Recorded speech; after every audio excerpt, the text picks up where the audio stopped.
Breast cancer की जो हमारे पास पेशेंट्स आते हैं, अगर वो इनिशियल स्टेज पे उन्होंने डिटेक्ट नहीं किया, मतलब फर्स्ट सेकंड स्टेज तक उन्हें नहीं पता चला, बाद में पता चला है कैंसर की जो गांठ है, ब्रेस्ट कैंसर की जो गांठ है वो बढ़ गई है। अब उसमें बढ़ने के साथ साथ में क्या हो गया है, सिर्फ देखिए बढ़ने के साथ में क्या होता है, रेडनेस हो गई है, स्वेलिंग हो गई है। अगर अब उसमें से पस आना भी शुरू हो गया, जैसे व्हाइट डिस्चार्ज होना शुरू हो गया है, ब्लीडिंग शुरू हो गई है, तो ड्रेसिंग तो करनी पड़ेगी, यानी उसको साफ करना पड़ेगा, पट्टी करनी पड़ेगी। अब वो ड्रेसिंग कैसे करनी है, उसमें हाइजीन कैसे मेंटेन रखना है, वो आज आपको हम पूरी डिटेल में समझाएंगे, तो वीडियो को आप अंत तक जरूर देखिएगा। और फिर भी कहीं कोई डाउट हो, वीडियो ना समझ में आ रही, कुछ पॉइंट आपसे मिस रह गया हो या क्लियर नहीं हुआ हो, तो आप हमें कमेंट सेक्शन में पूछ सकते हैं या फिर हेल्पलाइन नंबर पे आप हमें कॉल करके कांटेक्ट कर सकते हैं। तो सबसे पहले बात करते हैं कि जो वो वुंड है, जो घाव है, उसे हम क्लीन कैसे करेंगे। तो क्लीन करने के लिए सबसे अच्छा तरीका होता है जो संस्थान द्वारा आपको एक एंटीसेप्टिक जेल सा फॉर्म में देते हैं, लिक्विड फॉर्म में दिया जाता है, जिसे हम वुंड क्लींजर कहते हैं, गोमूत्र से बना होता है। इसके अंदर किसी भी तरह का कोई साइड इफेक्ट नहीं होता है, कोई भी ऐसा एक्स्ट्रा केमिकल नहीं डाला होता है जो गांठ को या आपकी बॉडी को साइड इफेक्ट करे या किसी भी तरह का कोई दुष्प्रभाव डाले।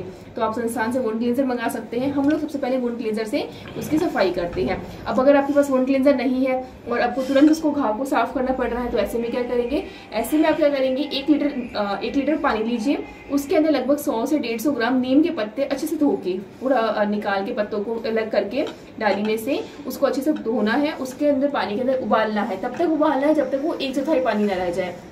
मतलब अगर आपने 1 लीटर पानी लिया था तो वो लगभग 250 ml पानी रह जाना चाहिए। वो 250 ml पानी रह जाए, उस पानी को हल्का ल्यूकवार्म, जितना से वो बॉडी पे सहन कर पाए, पेशेंट जो है हमारा वो सहन कर पाए उस पानी की गर्माहट को, ऐसे ल्यूकवार्म लेके एक साफ या तो कपड़ा ले लीजिए आप, मलमल का या सूती का, अदरवाइज आप कॉटन से उसको क्लीन कीजिए। उस घाव को पूरा क्लीन किया। अब क्लीन करने के बाद में क्या लगाना है उसके ऊपर आप शहदोत लगा सकते हैं, या फिर दूसरा होता है कि आप गेंदा मल्लम लगा सकते हैं। इंसान ने आपको गेंदा मल्लम के ऊपर वीडियो बना रखी है, गुरुजी ने समझाया था कि किस तरह से बनता है, तो आप गेंदा मल्लम घर पे भी मंगा सकते हैं। शहदोत बनाने में थोड़ा समय अधिक लगता है और थोड़ी मेहनत भी लगती है, कई बार नहीं बना पाते हैं पेशेंट्स, तो आप शहदोत में आप प्रीफर करूंगी कि आप वो संस्थान से मंगवा दीजिएगा। तो उसके बाद शहदोत लगाना है, और या फिर आप दूसरा ऑप्शन है कि आप गेंदा मल्लम का प्रयोग कर सकते हैं। अब इसके बाद में एक विशेष ध्यान क्या रखना है कि जब भी कोई कैंसर की गांठ फूट गई है या फूटने के वाली ही है, ये समझ लीजिए कि उसमें से पस निकलना शुरू हो रहा है या ब्लीडिंग निकलना शुरू हो रहा है, तो पहली बात तो आपको उसको देख के डरना नहीं है। बिल्कुल भी ऐसे वो होता है ना माइंड में कि अरे ये प्रॉब्लम ज्यादा तो नहीं हो रही है, कहीं गांठ फूट रही, मतलब इसका मतलब हमारी जो प्रॉब्लम है वो क्रोनिक तो नहीं हो रही है, ऐसा नहीं होता है।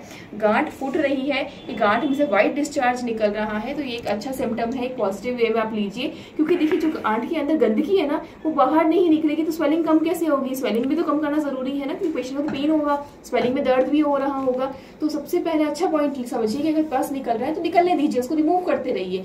बट विशेष ध्यान क्या रखना है कि जब पस निकल रहा है या ब्लड निकल रहा है उसको कवर करके रखिए। कई बार के अक्सर पेशेंट ये गलती करते हैं कि जब वो पस निकल रहा होता है ना, उस घाव को खुला छोड़ देते हैं। अगर आपने उस घाव को खुला छोड़ा और उस पे अगर कोई मक्खी या छोटा मोटा, जैसे अपने एटमोस्फेयर में कई इन्फेक्शंस होते हैं, वायरस होते हैं, बैक्टीरिया होते हैं, अगर वो उस घाव के ऊपर जाके बैठे ना तो उस घाव में कीड़े होने के चांसेस लगभग बहुत ज्यादा, मैं तो कहूँगी 90 से 95% ज्यादा बढ़ जाते हैं। तो इतना अगर किसी कैंसर में कीड़े, उस घाव में कीड़े लगे तो उन्हें निकालने का भी हालांकि समाधान होता है पर थोड़ा मुश्किल पड़ जाता है। फिर उसको इससे बेटर है ना कि उसमें हाइजीन मेंटेन रखिए, उस घाव को कवर ही करके ही रखिए। हमेशा घाव में अगर पस निकलना शुरू हो गया है तो उसको पूरा अच्छे से कवर रखिए और टाइम टू टाइम क्लीन करते रहिए। अब बात करते हैं कि कितनी बार ड्रेसिंग करनी चाहिए। तो कम से कम 2 बार तो आपको ड्रेसिंग करनी ही है, 2 बार उसको क्लीन करना है। पहले वुंड क्लींजर से आपने क्लीन किया, उसके बाद शहदोत लगाया या फिर आपने गेंदा मलम लगाया, उसके बाद उसको पूरा कवर अप कर दिया। तो इस चीज का ध्यान रखना है। अब ये तो रही बात व्हाइट डिस्चार्ज की। अगर ब्लीडिंग एक्सेस हो रही है, अगर सामान्य ब्लीडिंग निकल रही है तो कोई बात नहीं, जो एक्स्ट्रा जो उसमें गंदगी जमा थी वही निकल रही है। बट बहुत ही एक्सेस ब्लीडिंग निकल रही है ना, तो ऐसे में क्या कर सकते हैं, ऐसे में आप पेशेंट को पीपल के पत्तों का रस दीजिए। पीपल के पत्तों का रस कितना देना है, लगभग 100 से 200 ग्राम पीपल के पत्ते आप तोड़ के लाइए, उन्हें अच्छे से वॉश कर दीजिए, उसके अंदर थोड़ा सा पानी मिलाकर उसको मशीन में फेंट कर छान के आप दे सकते हैं। दिन में 3 से 4 बार आप दे दीजिए। और फिर भी कहीं कोई डाउट हो, किसी भी तरह का स्वास्थ्य संबंधी प्रश्न हो, आप हमारे संस्थान में संपर्क कर सकते हैं। ध्यान रखिए, हाइजीन जरूर मेंटेन रखना है। ड्रेसिंग करते समय पेशेंट का वुंड क्लीन करते हुए, घाव को साफ करते हुए हाथ एकदम साफ सुथरे होने चाहिए। जो भी आप कपड़ा कॉटन यूज कर रहे हैं बिल्कुल नीट एंड क्लीन होना चाहिए। किसी भी तरह का कोई भी गंदगी अगर रहती है तो पेशेंट के लिए प्रॉब्लम ज्यादा बढ़ जाती है। तो इस चीज का विशेष ध्यान रखिएगा।